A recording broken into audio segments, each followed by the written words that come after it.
رسول پر یؤتکم کفلین من رحمت، اللہ تمہیں اپنی رحمت کے 2 برابر ٹکڑے عطا کرے گا، ونورا تمشون بہ، اور ایسا نور دے گا جس کے ذریعے تم دنیا اور آخرت میں راستہ چل سکو گے۔ کفلین سے مراد حسنین شریفین ہیں، اور نور سے مراد ذات مولا کائنات ہے۔ کفلین حسنین کو کہا گیا جو سبتین ہیں، اور انہی کے خاندان اور قرآن کو ثقلین کہا گیا، انی تارکن فیکم الثقلین، کتاب اللہ و عترتی اہل بیت۔ حسنین شریفین کے بارے میں حضور نے فرمایا الحسن والحسین سیدہ شباب اہل الجنہ،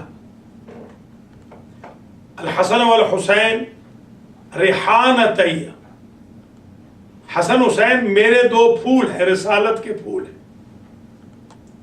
حسن و حسین جوانان بہشت کے سردار ہیں۔ سبت اکبر امام حسن مجتبی علیہ السلام کو ایک اعزاز یہ بھی حاصل ہے کہ سب سے پہلے سید فاطمی جو دنیا میں آئے ہیں وہ آپ ہیں۔ آپ کو یہ بھی اعزاز حاصل ہے کہ آپ امام حسین علیہ السلام کے بھی امام ہیں، جن کی نسل میں امامت ختم ہو گئی اور منحصر ہو گئی۔ امام حسن مجتبی علیہ السلام جب پیدا ہوئے تو حضور پاک نے جشن منایا، اللہ کی ذات نے فرشتوں میں جشن کا اعلان فرمایا، لہذا سبت اکبر کا جشن منانا سنت پیغمبر بھی ہے، سیرت الہی بھی ہے، سیرت ملائکہ بھی ہے۔ آج کے دن اہل بیت خوش ہیں، آج کے دن رسول خوش ہیں، آج کے دن رسول کی قیامت تک چلنے والی نسل کی ضمانت اور گارنٹی معرض وجود میں آ گئی۔ ان دونوں شہزادوں سے حضور کو اتنا پیار تھا کہ اپنے زانوؤں پہ بٹھاتے تھے، اپنے کندھوں پہ بٹھاتے تھے، اور یہ اگر حالت سجدہ میں پشت پہ سوار ہو جاتے تو اپنی سجدے کی تسبیح کو باذن الہی، بحکم الہی ایکسٹینڈ فرما دیتے تھے۔ اناخت البعیر کی طرح آوازیں نکالتے تھے پیار کی وجہ سے، جب یہ شہزادے کہتے کہ نانا دوسروں کی سواریاں بولتی ہیں اور ہماری سواری نہیں بولتی، تو سواری کی طرح اپنی شیپ بناتے اور باقاعدہ اناخت البعیر کے ذریعے العفو العفو کی تسبیح ارشاد فرماتے۔ مدینہ کی گلیوں میں ان شہزادوں کو لے کے پھرتے تھے اور ان کا تعارف فرماتے تھے، تعارف کراتے تھے، اللہم انی احبہما و احب من احبہما، میں ان دونوں سے محبت کرتا ہوں، بار الہ تو گواہ رہنا، اور میں اس سے بھی محبت کرتا ہوں جو ان میرے دونوں شہزادوں سے محبت کرتا ہے۔ اللہم انی احب الحسن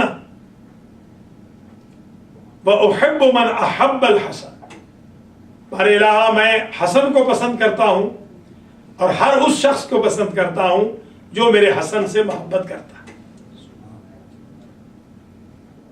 احب اللہ من احب حسین، اللہ اس سے محبت کرتا ہے جو حسین سے محبت کرے۔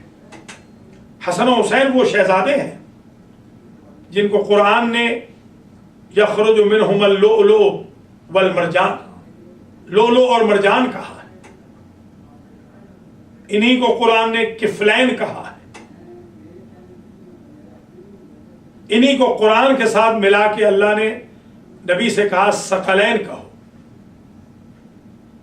یاد رکھیے امام حسن مجتبی علیہ السلام کی ایک اور خصوصیت یہ ہے کہ وہ شہزادہ امن ہے،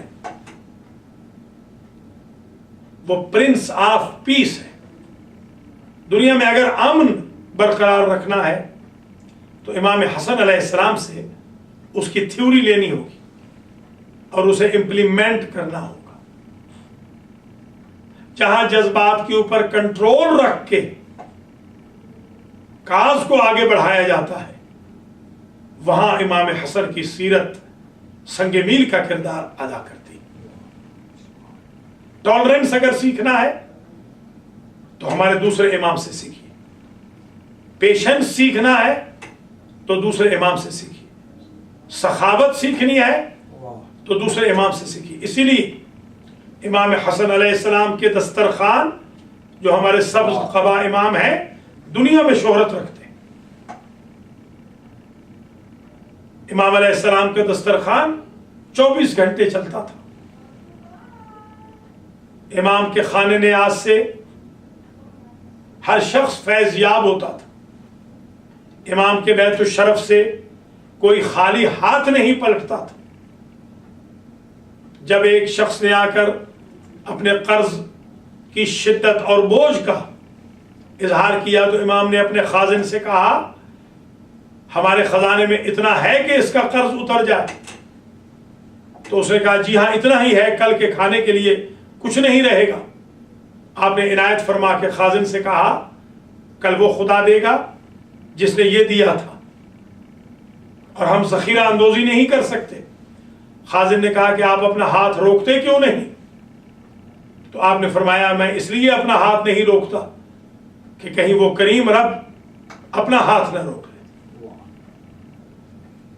امام حسن مجتبی علیہ السلام اپنے گھر کا سامان نکال کر لوگوں میں تقسیم کر دیتے تھے۔ کئی مرتبہ ایسا ہوا، کم از کم 3 مرتبہ زندگی میں آپ نے اپنے گھر کا سامان، ساز و سامان راہ خدا میں پیش کر دیا۔ 20 سے متجاوز حج امام کے ریکارڈ کیے گئے، اور عموماً امام پیدل بھی حج پہ تشریف لے جاتے تاکہ جتنی اذیت زیادہ ہو، مرارت الدنیا حلاوت الآخرہ، دنیا کی کڑواہٹ آخرت کی مٹھاس میں بدل جائے۔ امام حسن مجتبی علیہ السلام نے فرمایا، ہلاک المرء فی ثلاث، انسان چلتا پھرتا مردہ بن جاتا ہے اگر اس میں 3 خصلتیں پیدا ہو جائیں۔ کون کون سی ابن رسول اللہ؟ الحرص الاستکبار والحرص والحسد، تکبر، حرص اور حسد۔ آپ نے توجیہ فرمائی،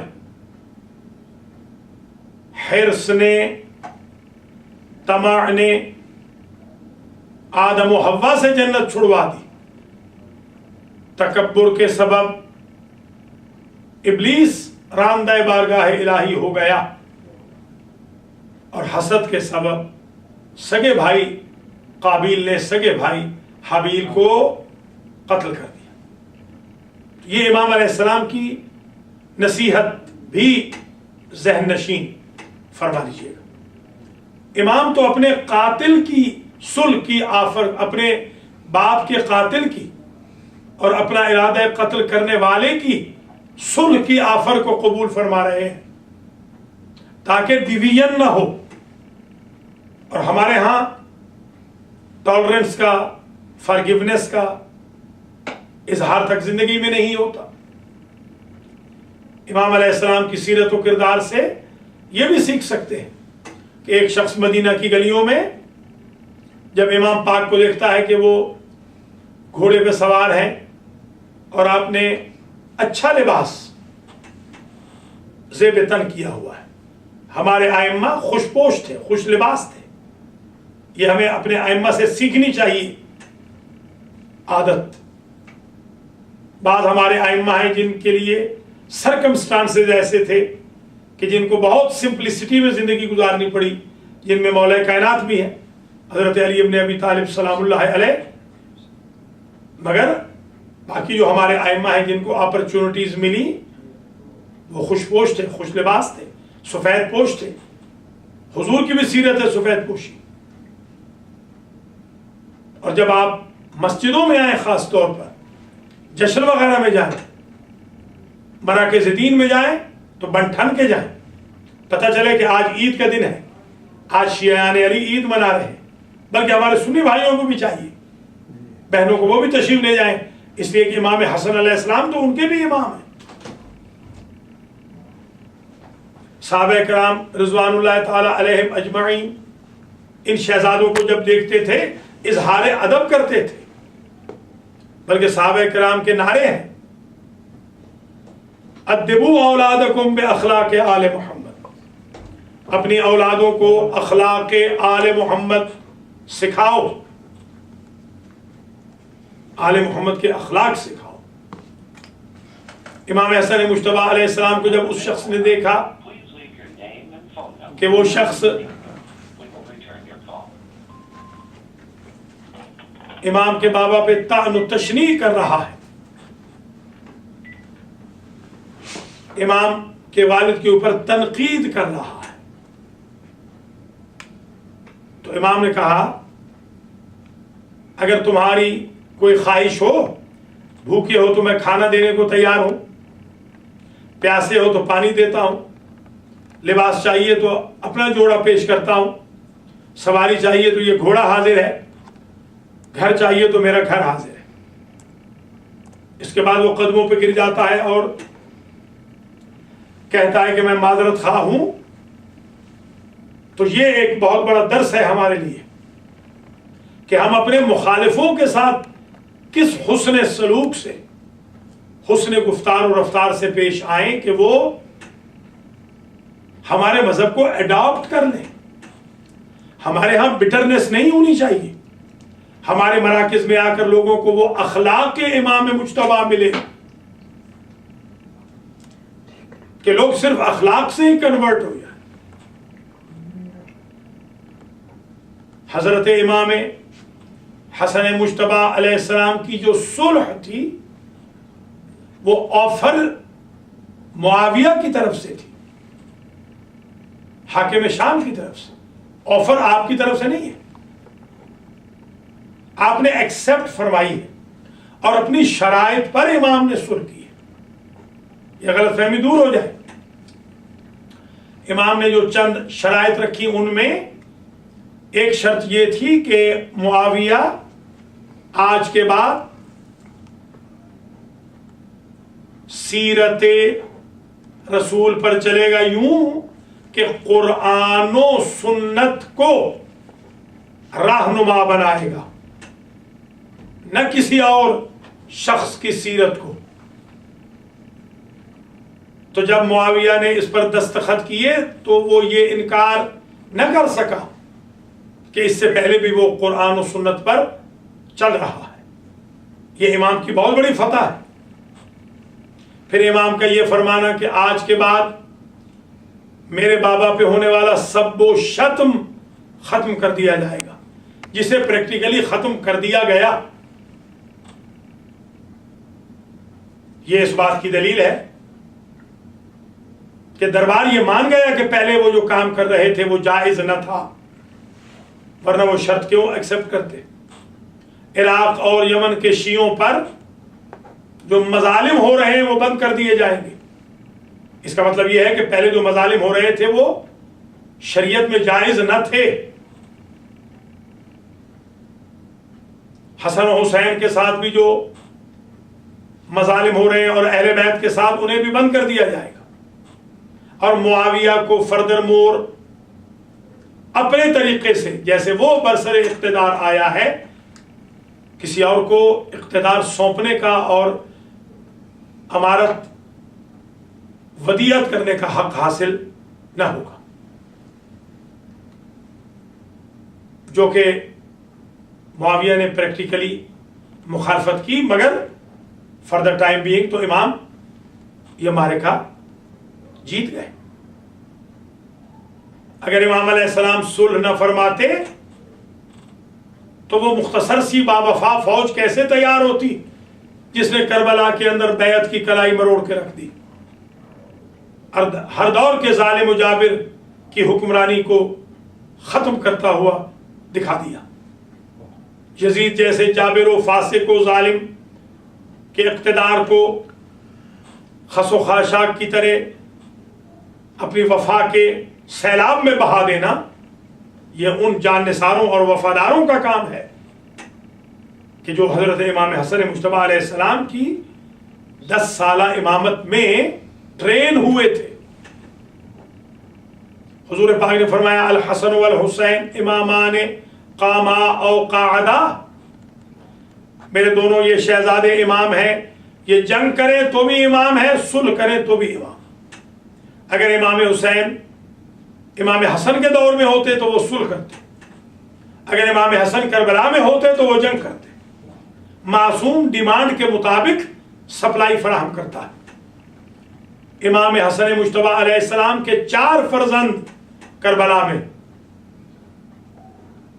ایثار پیش کرتے ہیں، جن میں سے 3 شہید ہوتے ہیں، شہداء میں نام ہیں ان کے، اور ایک حسن مصنع زخمی حالت میں بچ جاتے ہیں، جس سے تباہی سادات کی نسل آج تک موجود ہے، نفس زکیہ۔ یاد رکھیے محترم ناظرین و ناظرات، سبط اکبر شہزادہ امن فرزند رسول دلبند علی و بطول امام حسن مجتبیٰ صلوات اللہ وسلامہ علیہ کا یوم ولادت ہے۔ یہ ایسی گھڑی ہے، ایگزیکٹ اس وقت دن ہے جب ہم بات کر رہے ہیں۔ جب یہ ریپیٹ ہوگا تو دن گزر چکا ہوگا، بلکہ کوشش کریں گے آج ہم دن میں ہی اس کو ریپیٹ کریں، تاکہ جو ہمارے بھائی بہن بچے بچیاں آج اس بڑی عید کے موقع پہ دعا کرنا چاہیں، اپنی تقدیر بدلوانا چاہیں، تو یہ اتنا بڑا دن ہے کہ آج تو کوئی دشمن بھی اگر گزارش کرے تو خاندان عصمت و طہارت اسے بھی محروم نہیں کرے گا۔ ہم تو چاہنے والے، یعنی دشمن سے میری مراد یعنی غیر مذہب کا بھی اگر ہو تو غیر مذہب کے لیے بھی آج تو معافی کا دروازہ کھلا ہے۔ اگر دشمن بھی آج آ جائے تو اس کو بھی معاف کر دیا جائے گا۔ اس بڑے دن میں میرے تمام بھائی بہنیں جن کا عشق ہے ائمہ اطہار کے ساتھ، وہ دعا کر لیں کہ آج دعا رد نہیں ہوگی۔ ویسے بھی رمضان ہے، عجیب اہتمام کیا اللہ نے، قرآن صامت کو بھی نازل کیا اسی رمضان میں، اور قرآن ناطق امام حسن مجتبیٰ علیہ السلام کو بھی بھیجا اسی رمضان المبارک میں، تاکہ ثقلین دونوں ہی ہمیں اس مقدس مہینے میں مل جائے۔ دعا گو ہوں اللہ تمام بھائی بہنوں کے روزے نمازیں قبول فرمائے، تلاوتیں قبول کرے، ان کے بچوں پہ رحم فرمائے، ان کے مرحومین کی مغفرت ہو، ہم سب کی مغفرت ہو، اور اللہ ہمیں توفیق دے امام حسن مجتبیٰ علیہ السلام کے راستے پر ہم چل سکیں۔ اب میں علامہ صاحب سے گزارش کرتا ہوں وہ کچھ ارشاد فرمائیں، اس کے بعد پھر میں دوبارہ آپ کی خدمت میں کچھ کلمات عرض کروں۔ بسم اللہ الرحمن الرحیم۔ میں آپ سب کو آج کے اس خاص دن کی مبارکباد پیش کرنا چاہتا ہوں، اور یہ بڑا ضروری ہے کہ ہم امام حسن علیہ السلام اور امام حسین علیہ السلام کو دونوں کے درجے کو سمجھیں کہ وہ ایک ہی درجے، ایک ہی مقام و منزلت کو فائز ہیں۔ گو کہ ہم زیادہ وقت امام حسین علیہ السلام پہ دیتے ہیں واقعہ کربلا کی وجہ سے، مگر امام حسن علیہ السلام کا جو مقام ہے اسلامی تاریخ میں وہ بڑا اہم ہے، کیونکہ امام علیہ السلام نے جو دنیاوی خلافت کو ٹھکرایا اور حوالے کر دیا، اس سے صاف ظاہر ہوا کہ اگر مولا متقیان علیہ السلام آپ کے والد گرامی نے دنیاوی حکومت کو لینے میں آپ نے پہل نہیں کی، نہ آپ نے جنگ و جدال کیا، تو یہ خود امام حسن کے جو کیریکٹر ہے اس سے صاف ظاہر ہو رہا ہے کہ ائمہ کا طریقہ یہ دنیاوی حکومت نہیں ہے، یہ دنیاوی حکومت ان کو ضروری نہیں ہے۔ تو امام نے جو حوالے کیا وہ دنیاوی حکومت تھی، امامت تو آپ کے پاس اللہ تعالیٰ کے پاس سے پہنچی تھی اور آئی تھی، اور امامت تو آپ کے پاس ویسے ہی رہی۔ اسی لیے ہم دیکھتے ہیں کہ اگر کوئی اعتراض کرتا ہے کہ آپ کے والد گرامی حضرت علی علیہ السلام نے اپنی خلافت لینے کے لیے کیوں قد و کاوش نہیں کی، تو امام حسن کے اس کیریکٹر سے اور اس کردار سے ظاہر ہو رہا ہے کہ یہ دنیاوی حکومت ائمہ اطہار کا طریقہ نہیں رہا ہے. اگر مل جائے تو یقیناً لے لیتے ہیں، جیسے کہ امام رضا علیہ السلام نے آپ نے رضامندی کا اظہار کیا اور ولی عہدی قبول کی اور لے بھی لیتے. اگر حکومت بھی مل جاتی تو لیتے، نیت تو وہی تھی، مگر یہ صاف ظاہر کر رہے ہیں اور اس اعتراض کا جواب بھی دیا کہ جیسے کہ حضرت یوسف نے خواہش کی تھی عزیز مصر بننے کی، تو اگر چیز مل جاتی ہے اللہ کی طرف سے مقرر کی ہوئی حکومت مل جاتی ہے، حضرت سلیمان حضرت داؤد کا واقعہ ہے، تو اگر اللہ کی طرف سے ملتی وہ لے لیتے. تو یہ جو امام کا کردار بڑا اہم تھا امام حسن علیہ السلام کا، کیونکہ دونوں کے لیے، حضرت علی علیہ السلام کے لیے آپ نے یہ چیز کا اظہار کیا کہ دنیاوی حکومت ہم کو نہیں چاہیے، اور امام حسین کا جو واقعہ کربلا ہے اس کا پیش خیمہ آپ کی یہ صلح بن گئی. انشاءاللہ اس پہ گفتگو جاری رہے گی. ابھی ہم ایک کالر ہمارے ساتھ ہیں. السلام علیکم ورحمۃ اللہ وبرکاتہ. وعلیکم السلام رحمۃ اللہ وبرکاتہ. غلام علی ماجد مفتی. ماشاءاللہ ماجد آغا، عید مبارک ہو. امام حسن مجتبیٰ علیہ السلام کا یوم ولادت مبارکباد. جی ظہور، یوم ظہور انشاءاللہ، ظہور نور کے ظہور کا دن ہے ہمارا. الحمدللہ الحمدللہ. میں آپ کی لائف میں دیکھ سکتا ہوں. آپ دیکھ سکتے ہیں almadiTV.com پہ بالکل دیکھ سکتے ہیں. جی ہاں انشاءاللہ ڈش پہ بھی جلدی آ رہا ہے، اللہ کے حکم سے جلدی آ رہا ہے. جی ہاں جی انشاءاللہ. بہت آپ مبارک مہمان. آپ کو بھی، آپ کو اللہ آپ کو سلامت رکھے ماجد آغا، اللہ آپ کے لیے آسانی فرمائے. تو نعرہ حیدری سنا دیجئے، آج تو بہت بڑا دن ہے. جی میں آپ یہاں آ گیا، یاد آ میں خدا نہیں مولانا نہیں ہے بلکہ بہت اچھا کیا، بہت اچھا کیا ماشاءاللہ بھائی. مومن مومنات جو بہت لوگ دیکھ رہے ہیں، پوری دنیا میں دیکھ رہے ہیں، پاکستان میں، انڈیا میں لوگ دیکھ رہے ہیں. الحمدللہ. آپ خوش رکھتے ہیں الہی امین، الہی امین. انشاءاللہ ٹی وی پہ بھی دیکھنا ہمارا جلد سے جلد نصیب ہو انشاءاللہ. الرحمن الرحیم. نعرے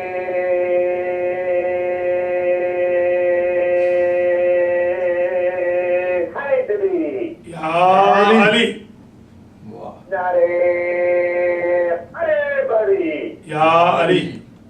نعرے آبی شریف صدری، یا علی، دم دم علی علی دم دم علی علی ہر دم علی علی ہر دم علی علی. اللہم صلی علی محمد. آل محمد. بہت شکریہ ماجد آغا. زندہ باد حسینیت، زندہ باد، زندہ باد، زندہ باد، یزیدیت مردہ باد، مردہ باد، یزیدیت مردہ باد. باد. اللہم صلی علی محمد. بہت شکریہ ماجد آغا. سب کو ہمارا سلام کہیں، سب سے کہیں almadiTV.com کو دیکھیں. کل سنڈے کو ہم نہیں ہوں گے، مجلس پڑھنے جا رہے ہیں، مگر منڈے سے پھر ہوں گے، مگر کل سنڈے کو بھی ریکارڈنگ لگے گی، ریپیٹ ہوگی. آج ہی کا پروگرام کل ریپیٹ ہوگا. خدا حافظ و ناصر.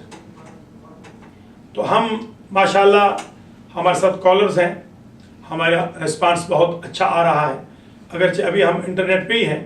انشاءاللہ بہت جلد ہم جتنے بھی یہاں پر باکسز والے ہیں ان سے بھی گفتگو کر رہے ہیں.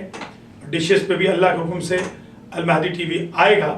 اور آپ کا بھی اگر جو باکسز والے ہیں ان سے رابطہ ہو تو آپ بلکہ کالز بھی فرما لیں. جادو ٹی وی والوں کو کال کریں، جلوہ ٹی وی والوں کو کال کریں، بی ٹی وی والوں کو کال کریں، شابہ ٹی وی والوں کو کال کریں. ان چاروں کو آپ ہمارے ویورز کالز کریں اور کہیں کہ ہم almadiTV.com کو بھی دیکھنا چاہتے ہیں. اللہ کے حکم سے ان چاروں پہ انشاءاللہ کوشش کی جائے گی کہ ہمارا ٹی وی آئے گا اور اللہ کے حکم سے آئے گا. اللہ کریم آپ سب کو یہ دن مبارک کرے، بہت بڑا دن ہے. ایک بات واضح کرتا چلوں، اصحاب کی نظر میں امام حسن علیہ السلام کا بڑا مقام تھا. ایک مرتبہ حضرت عبداللہ ابن عمر گلی میں سے گزر رہے تھے، شہزادے موجود تھے.